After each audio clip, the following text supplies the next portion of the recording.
गोरखनाथ मंदिर भारत के उन धार्मिक स्थलों में से एक है जो केवल आस्था और साधना का केंद्र नहीं बल्कि राजनीति, शक्ति और समाज में बड़े बदलावों का प्रतीक भी है। उत्तर प्रदेश के गोरखपुर में स्थित ये मंदिर नाथ संप्रदाय का प्रमुख केंद्र है और इसकी परंपरा गुरु गोरखनाथ से जुड़ी है। सदियों से ये स्थल केवल पूजा अर्चना का स्थान नहीं बल्कि साधुओं के नेतृत्व में समाज को दिशा देने का केंद्र भी रहा है। वर्तमान में इस पीठ के पीठाधीश्वर मुख्यमंत्री योगी आदित्यनाथ हैं, जो भारत के पहले ऐसे मुख्यमंत्री हैं जो किसी धार्मिक पीठ के भी प्रमुख हैं। ये स्थिति बताती है कि गोरखनाथ मंदिर किस तरह आध्यात्मिक और राजनीति के संगम का प्रतीक बन चुका है।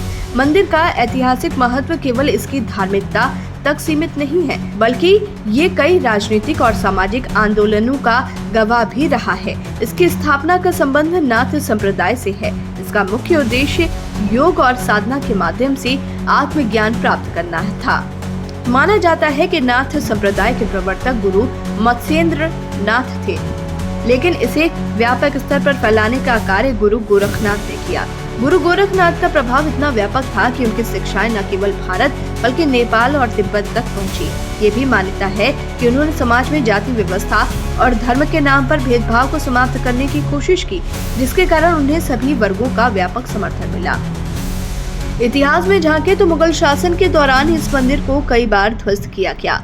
मुगलों ने इसे अपने शासन के विस्तार में बाधा के रूप में देखा, क्योंकि नाथ योगियों की शक्ति केवल आध्यात्मिक नहीं बल्कि सामाजिक और राजनीतिक भी थी।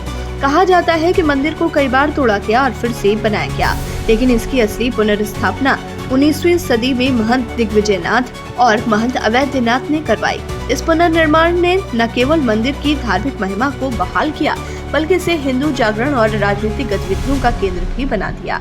नाथ संप्रदाय और गोरखनाथ मंदिर की परंपरा में मकर संक्रांति का भी विशेष महत्व है। इस दिन यहाँ खिचड़ी चढ़ाने की परंपरा है, जो सैकड़ों वर्षों से चली आ रही है।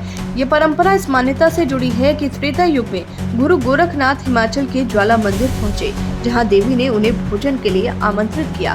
उन्होंने देवी से कहा कि वो केवल भिक्षा में मिले दाल चावल ही खाते हैं। इस पर देवी ने उनसे भिक्षा में दाल चावल लाने के लिए कहा। गुरु गोरखनाथ जब वापस लौटे तो उन्होंने राप्ती और रोहिणी नदी के किनारे तपस्या शुरू की। स्थानीय लोग उनके पात्र में चावल और दाल डालते रहे, लेकिन वो पात्र कभी भरता नहीं था। तभी से खिचड़ी चढ़ाने की परंपरा शुरू हुई, जो आज भी जारी है। इस परंपरा की खास बात यह है कि मंदिर में सबसे पहले खिचड़ी चढ़ाने का अधिकार पीठाधीश्वर को होता है और वर्तमान में ये जिम्मेदारी मुख्यमंत्री योगी आदित्यनाथ निभाते हैं। गोरखनाथ मंदिर का प्रभाव केवल धार्मिक गतिविधियों तक सीमित नहीं है, बल्कि ये राजनीति में भी महत्वपूर्ण भूमिका निभाता है। ये पीठ स्वतंत्रता संग्राम और हिंदू जागरण आंदोलनों से भी जुड़ा रहा है। 20वीं सदी में इस पीठ ने हिंदू महासभा का समर्थन किया और तत्कालीन महंत दिग्विजयनाथ ने राजनीति में सक्रिय भूमिका निभाई।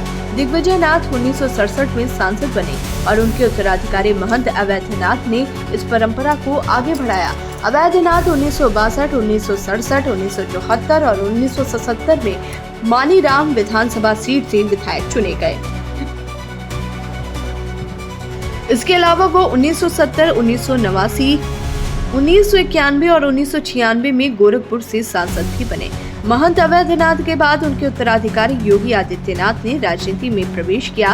वो पहली बार 1998 में गोरखपुर से लोकसभा सांसद बने और इसके बाद लगातार 5 बार इस सीट से चुनाव जीतते रहे। उनका राजनीतिक सफर केवल सांसद तक सीमित नहीं रहा, बल्कि 2017 में वो उत्तर प्रदेश के मुख्यमंत्री बने और 2022 में दोबारा इस पद पर चुने गए।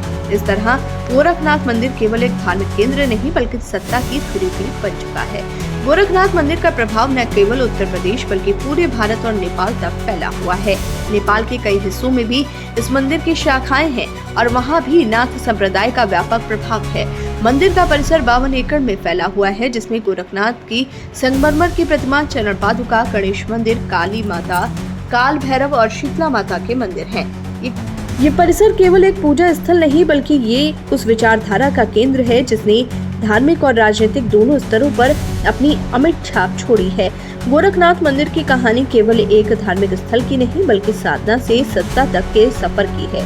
ये मंदिर उस परंपरा का प्रतिनिधित्व करता है जहां धर्म और राजनीति का संगम होता है। और जहां से केवल आध्यात्मिक नहीं बल्कि राजनीतिक दिशा भी तय की जाती है। इस मंदिर ने इतिहास में कई बार खुद को साबित किया है, चाहे वो मुगलों का आक्रमण हो, हिंदू जागरण आंदोलन हो या फिर वर्तमान में भारतीय राजनीति में इसकी गहरी पैठ।